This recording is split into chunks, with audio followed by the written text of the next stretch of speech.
Welcome to special show.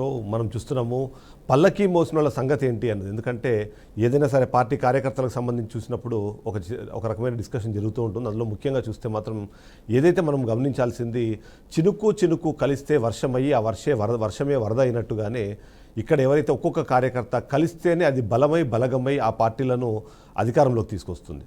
అలాంటి పరిస్థితి ప్రతి రాజకీయ పార్టీకి ఉంటుంది. తెలుగు రాష్ట్రాల్లోనూ, అందులో ముఖ్యంగా ఆంధ్రప్రదేశ్ రాష్ట్రంలో ఓవైపు టీడీపీ కానివ్వండి, మరోవైపు వైసీపీ కానివ్వండి, రెండు కూడా అది మనం చూస్తే అదే జరుగుతుంటుంది. అయితే ఇక్కడ మనకి చూడాల్సిన విషయం ఏంటంటే, అది మనము చూస్తుంటే మనకు అర్థమవుతున్న విషయం చాలా క్లియర్గా. మొదటిది ఏదైతే ఏ రాజైనా సరే తను ఊరేగాలన్నా ఉత్సవాలు జరుపుకోవాలన్నా ఖచ్చితంగా తనకు ఉండాల్సింది ప్రజలు, అలాగే తన అనుచరులు. అదే తరహాలోనే ఇవాళ రాజరికం పోయింది, కానీ రాజకీయం మొదలైంది. కానీ రాజకీయాల్లో కూడా ఇలా సమిధలవుతున్న వాళ్ళు కార్యకర్తలే అన్న అనుమానం అయితే ప్రతి ఒక్కరిలో ఉంది. ఎందుకంటే ముఖ్యంగా చూస్తే పార్టీలకు వాళ్లే వెన్నుదన్నుగా ఉంటారు.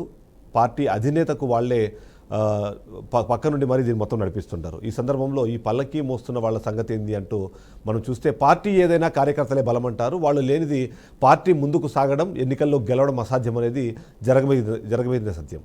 దీనికి టీడీపీ, వైసీపీ పార్టీల నిదర్శనం. రెండు పార్టీల విజయాలు అపజయాలు స్పష్టంగా చెబుతుంటాయి దీనికి కారణాన్ని. 2014లో టీడీపీ విజయం తర్వాత కార్యకర్తల పట్ల అధినాయకత్వం నిర్లక్ష్యం 2019 ఎన్నికల్లో ఆ పార్టీని చావుదెబ్బతీసింది.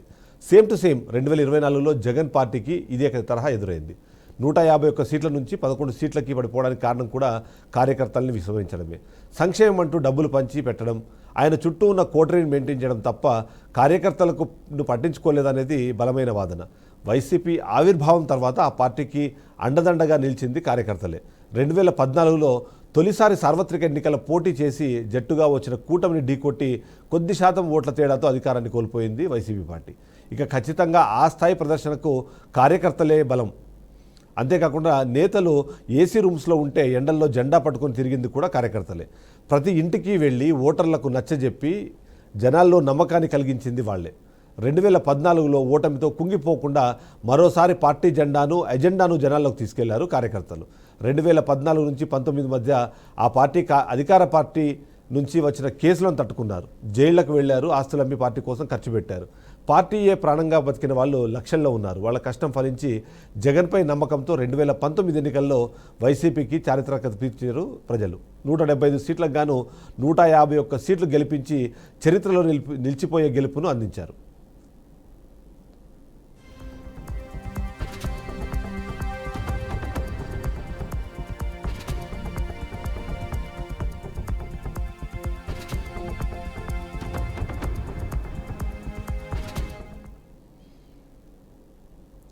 రెండు 2019లో వైసీపీ గెలుపు తర్వాత కార్యకర్తలు చాలా ఆశించారు. తమకేదో లబ్ధి జరుగుతుందని, కష్టానికి పడ్డ ఫలితం దక్కుతుందని అనుకున్నారు. అంతా బుర్ర కథనే కొన్నాళ్ళకే తేలిపోయింది. పరిపాలన చేస్తే చాలు, మళ్ళీ ప్రజలే గెలిపిస్తారని జగన్ బలంగా నమ్ముకున్నారు. కానీ పార్టీ జెండా మోసినోళ్లను విస్మరించారు. అదే 2024 ఎన్నికల్లో జగన్ కొంపముంచింది. సంక్షేమం తన కోటరీ తప్ప కార్యకర్తల బాగోగుల గురించి అస్సలు పట్టించుకోలేదు. ఈ పరిణామాలతో కార్యకర్తల ఆస్తిమస్థైర్యం దెబ్బతినింది. క్రియాశీలకంగా ఉండలేకపోయారు. ఇక దీనికి తోడు కూటమి బలం తోడు కావడంతో ఫ్యాన్ ముక్కలైంది, 11కి పడిపోయింది.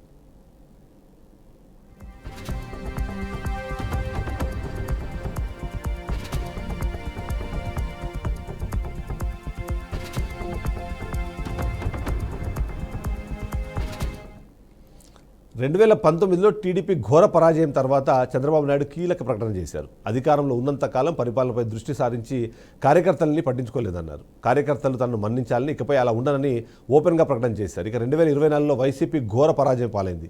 ఇంతవరకు జగన్ నుంచి తన వైపు తప్పు జరిగిందనే మాట రాలేదు. పైగా ఈవీఎంలలో గోల్మారు చేయడం వల్లే ఓడిపోయామని, బ్యాలెట్ల ద్వారా ఎన్నికలు జరగాలంటూ పదే డిమాండ్ చేశారు. వైసీపీ ఘోర పరాజయం జగన్లో ఇసుమంతైన పశ్చాత్తాపం తీసుకురాలేదనేది ఒక వాదన. ఇంతవరకు ఓటమిపై ఆత్మ పరిశీలన చేసుకున్నట్టుగా కనిపించడం లేదు అని అంటుంటారు కొంతమంది. ఇక ఒక్క మాటలో చెప్పాలంటే, అందులో ముఖ్యంగా వైసీపీ విషయానికి వస్తే కోటరీ అభిప్రాయాలకు మాత్రమే విలువ. అసలు కార్యకర్తల్ని పట్టించుకున్న పాపాన పోలేదు.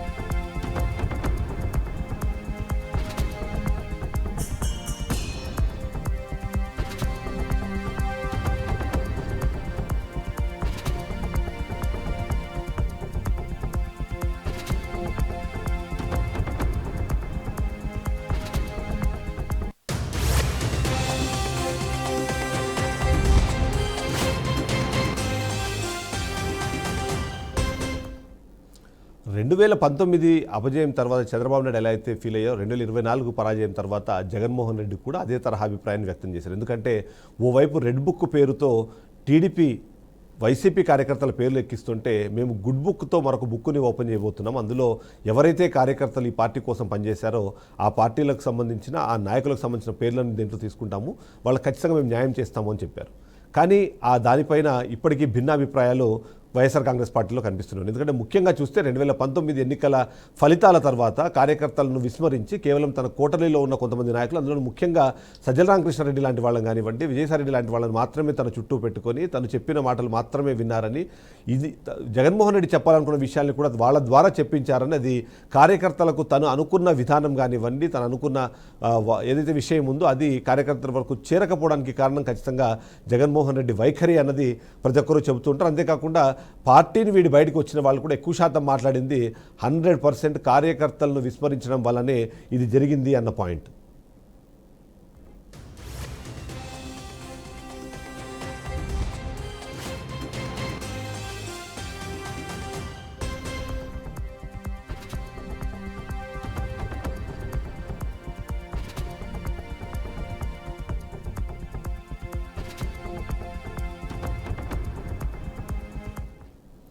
మార్పు వచ్చింది, జగన్ 2.0 మీరు చూడబోతున్నారు అంటూ జగన్ డైరెక్ట్గా ప్రకటన చేసినా సరే ఏ ఇద్దరు వైసీపీ కార్యకర్తలు అలాగే నాయకులు మాట్లాడుకున్న ఉత్పన్నమయ్యే ప్రశ్నలు కొన్ని కనిపిస్తున్నాయి. అందులో మన నాయకుడు జగన్లో ఇప్పటికైనా మార్పు వచ్చిందా? ఆ మార్పు వచ్చినట్టు కనిపించడం లేదని ఇప్పటికీ జగన్ చుట్టూ సజ్జల, పెద్దరెడ్డి, వైవి సుబ్బారెడ్డి, చెవిరెడ్డి భాస్కర్ రెడ్డి కనిపిస్తున్నారంటూ మాట్లాడుకోవడం పరిపాటిగా మారిపోయింది. ఇక ఈ విషయంపైనే వైసీపీ కార్యకర్తలు గురుగా ఉన్నారు. అంతేకాదు కూటమి ప్రభుత్వంపై జనంలో అసంతృప్తి మొదలైనప్పటికీ దాన్ని క్యాష్ చేసుకోవడానికి జగన్ పార్టీని బలోపేతం చేసుకోవాలి కదా అని వైసీపీలో అంతర్గతంగా చర్చ జరుగుతోంది. వైసీపీ భవిష్యత్తుపై సర్వత్రా అనుమానాలు. అందుకే జగన్లో మార్పు వచ్చి తన పని తాను చేసుకుంటే తప్ప రాజకీయ భవిష్యత్తు ఉండదనే విషయాన్ని గుర్తుంచుకోవాలని రాజకీయ విశ్లేషకులు సూచిస్తున్నారు.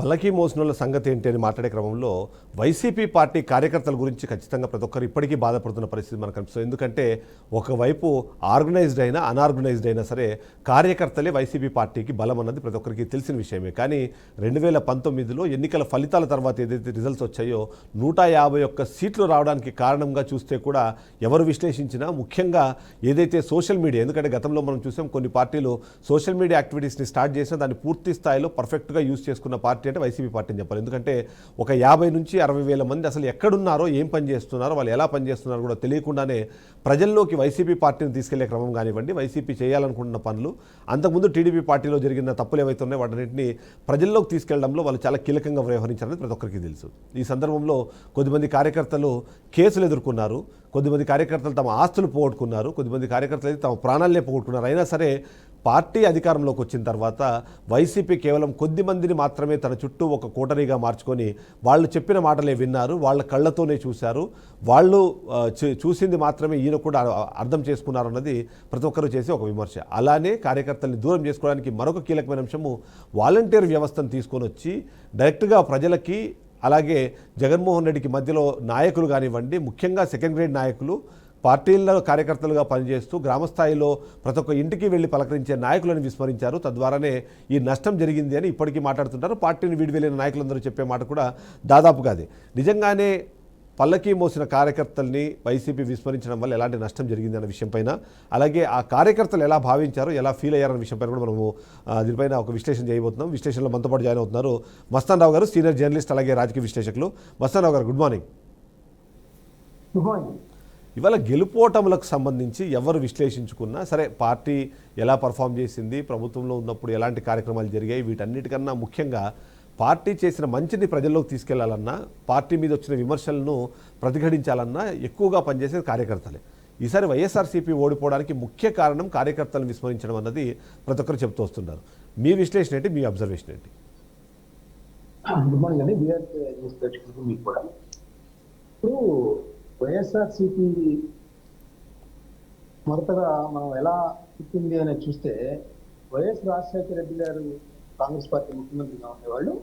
ఆయన చనిపోయిన తర్వాత జగన్మోహన్ రెడ్డి ఆయన వారసత్వాన్ని కొనసాగిస్తూ కాంగ్రెస్ పార్టీని ఎదిరించి వైసీపీని స్థాపించినప్పుడు వైఎస్ఆర్ కాంగ్రెస్ పార్టీ అభిమానులుగా ఎవరైతే ఉన్నారో, కాంగ్రెస్ పార్టీ అభిమానులు అయినప్పటికీ కూడా వైఎస్ఆర్ గారిని, ఆయన పథకాన్ని, ఆయన యొక్క మానవతా దృక్పథాన్ని, ఆయన నాయకత్వ లక్షణాన్ని అంగీకరించిన వాళ్ళందరూ కూడా జగన్మోహన్ రెడ్డి వైపు టర్న్ అయిన పరిస్థితిలో మనం చూడొచ్చు.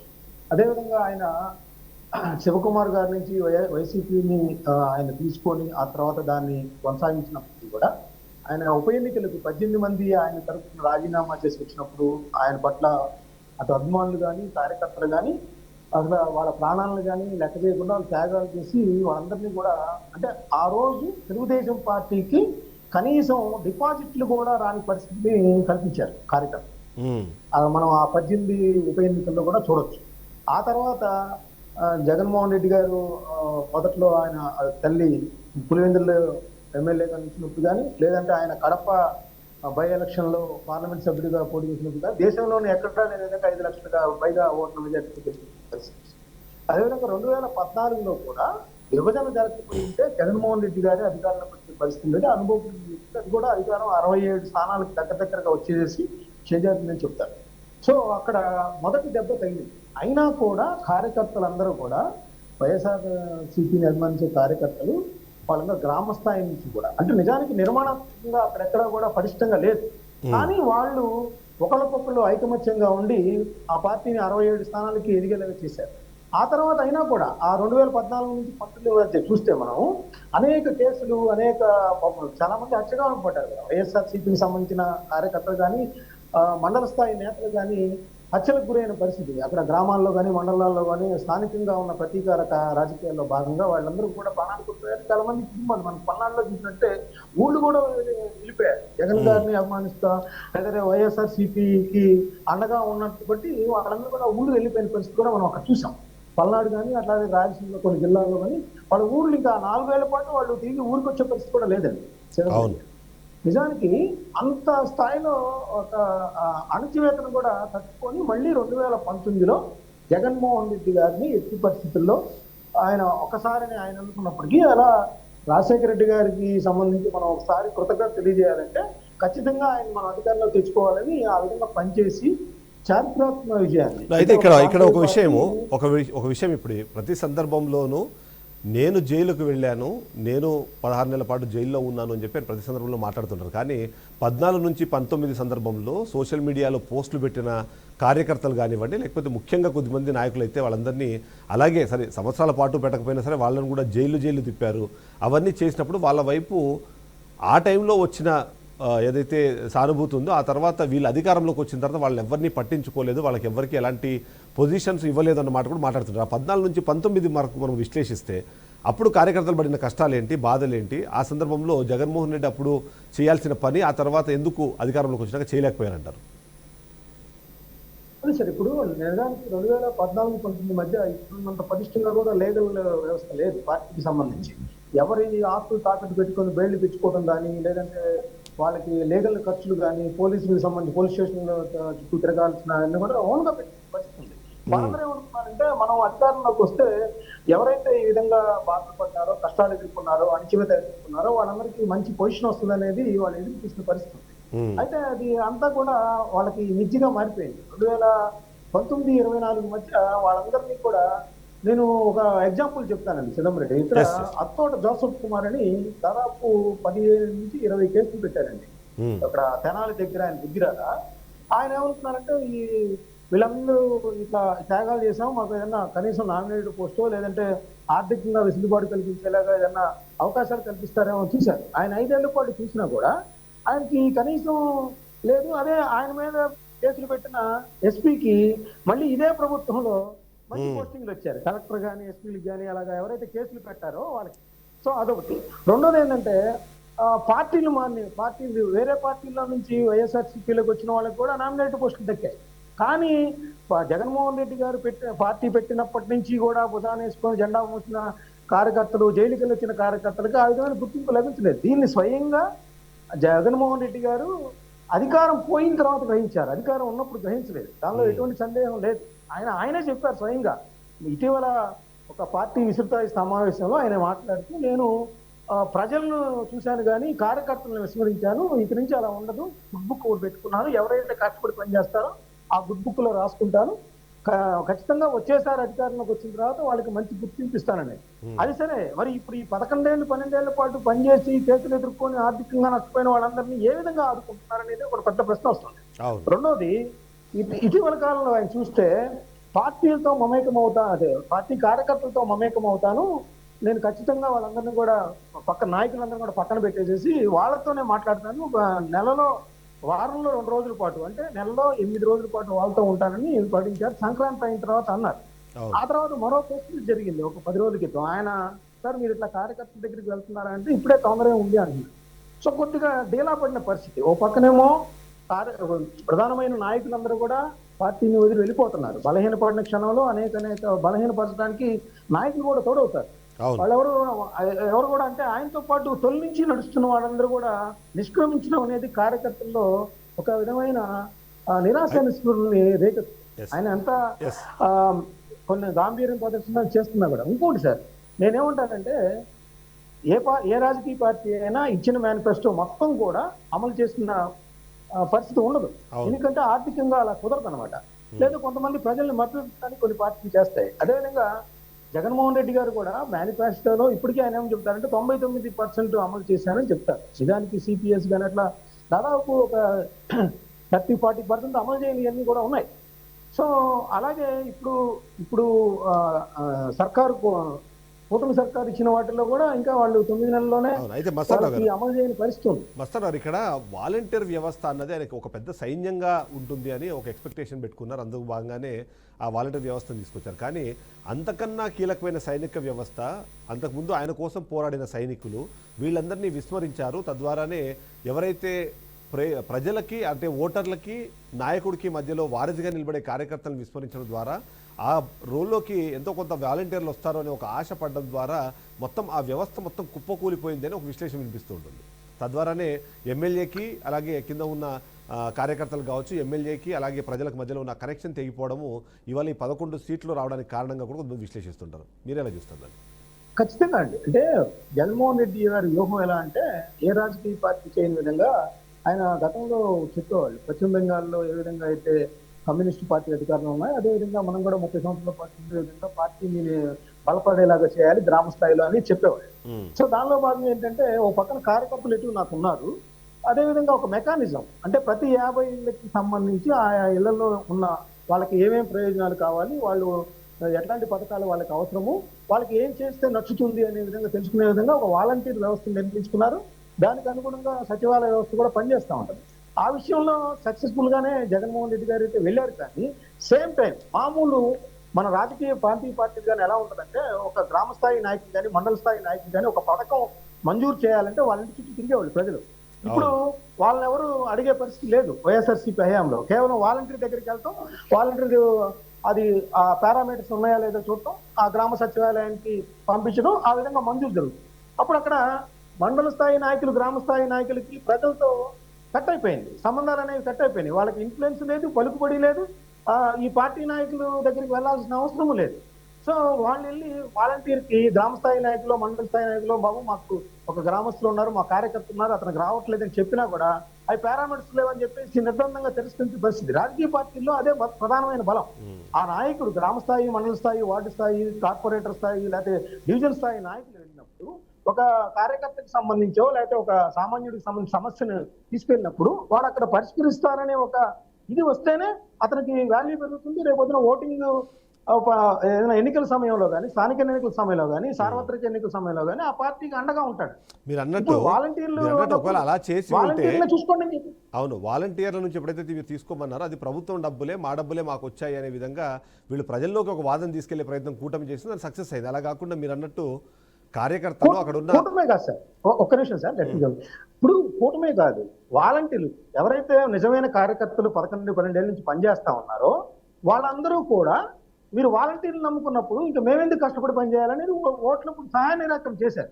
రెండవది కూడా చెప్తానండి, ప్రధానమైంది, జగన్మోహన్ రెడ్డి గారు సీనియర్ నాయకుల కంటే కూడా విజయసాయి రెడ్డి గారు, సజ్జల రామకృష్ణారెడ్డి గారు, వైవి సుబ్బారెడ్డి గారు, మిథున్ రెడ్డి గారు, లేకపోతే పెద్దిరెడ్డి గారి కంటే కూడా ఆయన ఐపాక్ వాళ్ళనే నమ్ముకున్నారు. ఐపాక్ వాళ్ళు ఏది చెబితే అది చెయ్యాలి, లేదా వాలంటీర్లు. ఐపాక్ వాలంటీర్లే మీకు ప్రథమావదైనప్పుడు, ప్రథమ ప్రాధాన్యమైనప్పుడు ఇక సెకండరీ గ్రేడ్ లీడర్ మేమెందుకు, లేదంటే నియోజకవర్గ స్థాయి కూడా అది వచ్చేసింది. ఎమ్మెల్యేలు కూడా కొంత సహాయ నిరాకరణ పరిస్థితి వచ్చింది, ఎమ్మెల్యేలు మాటలు కూడా విన్న పరిస్థితి వచ్చేసింది. వాలంటీర్లు అనేది ఒక సూడో వ్యవస్థగా తయారైపోయిన పరిస్థితి. సో అది పార్టీని మరింత బలహీనపరిచింది. అందువల్లే వాళ్ళు ఎన్నికల్లో ముందు నుంచి కూడా 2-3 నెలల ముందు నుంచి కూడా ఆ సహాయ నిరాకరణ అదంతా అదొక ముసుగులాగా కనపడలేదు. కానీ ఆ రోజు చాలా మంది నిజమైన కార్యకర్తలు అందరూ కూడా ఈ ఓటమిని వాళ్ళు ఊహించారు. ఎందుకంటే వాలంటీర్లను ఐపాక్ నమ్ముకున్నప్పుడు, మమ్మల్ని విస్మరించినప్పుడు మేము ఎందుకు పనిచేయాలి, పనిచేయలేదు వాళ్ళు.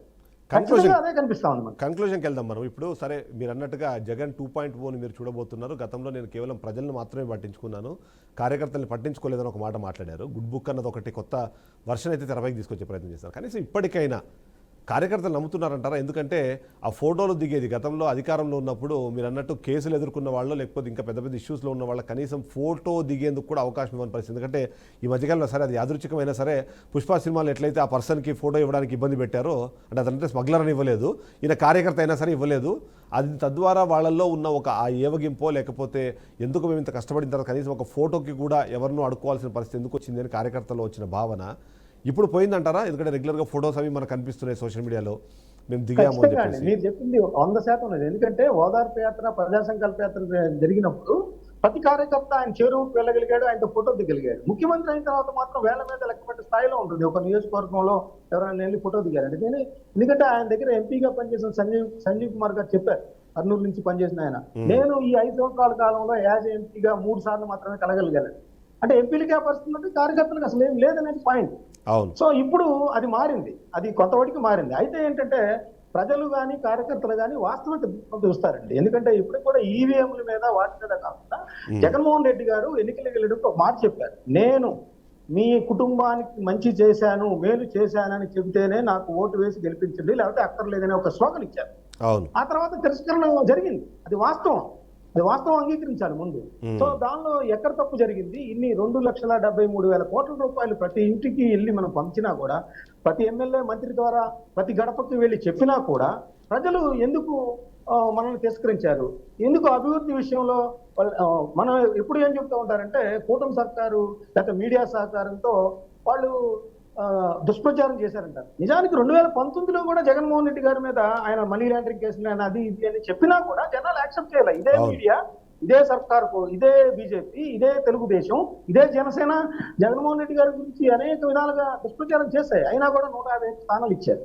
ఇప్పుడు కూడా మనము వాస్తవాన్ని అంగీకరించి ఎక్కడ లోపం జరిగింది, కార్యకర్తలకు ఎక్కడెక్కడ అన్యాయం జరిగింది. ఇప్పుడు పల్లకీలు అంటే జగన్ గారితో పాటు ఆయన పల్లకీలో ఎక్కి కూర్చుంటున్నారు చాలా మంది, వాళ్ళందరినీ కూడా కార్యకర్తలు మోయాల్సి వస్తుంది. వాళ్ళందరూ పార్టీ కోసం పనిచేయట్లేదు, వాళ్ళందరినీ ఎందుకు మోయాలి కార్యకర్తలు? అసలు నిజంగా పనిచేస్తున్న వాళ్ళు ఏమో జైల్లో ఉంటున్నారు, కేసులు పెట్టించుకుంటున్నారు, ఆస్తులు నష్టపోతా ఉన్నారు. అదే మరి వాస్తవంలోకి రావాలి కదా, కార్యకర్తలని గుర్తింపు రావాలి. రెడ్ బుక్ లో ఎక్కువ పేర్లు కూడా మళ్ళీ రెడ్ బుక్లో ఎక్కువ పేర్లు మొదటగా టార్గెట్ అయిన వాళ్ళు కూడా వీళ్ళే కార్యకర్తలే టార్గెట్ అయ్యారు. సరే తప్పు చేశారా లేదా అన్నది తర్వాత అది విచారణ తేలుతుంది, లేకపోతే కోర్టులు నిర్ణయిస్తాయి. కానీ ఫస్ట్ టార్గెట్ అయిన వాళ్ళు, ఫస్ట్ అరెస్ట్ అయిన వాళ్ళు ఖచ్చితంగా కార్యకర్తలే. అంటే కార్యకర్తలు టార్గెటెడ్గానే ఇప్పటికీ పాలిటిక్స్ నడుస్తున్నాయి. ఆ పాలిటిక్స్లో జగన్మోహన్ రెడ్డి వాళ్ళని ఆదుకోవడానికి కానివ్వండి, అలాంటి తప్పులను అడ్డుకోవడానికి కానివ్వండి ప్రయత్నం చేయలేదు అన్నది ఒక మాట. ఫైనల్గా ఏం చెప్తారు, ఎలా ఉండాలంటారు? కార్యకర్తలను ఇప్పటికైనా దగ్గర తీయాలంటే జగన్మోహన్ రెడ్డి వ్యవహరించాల్సిన తీరు.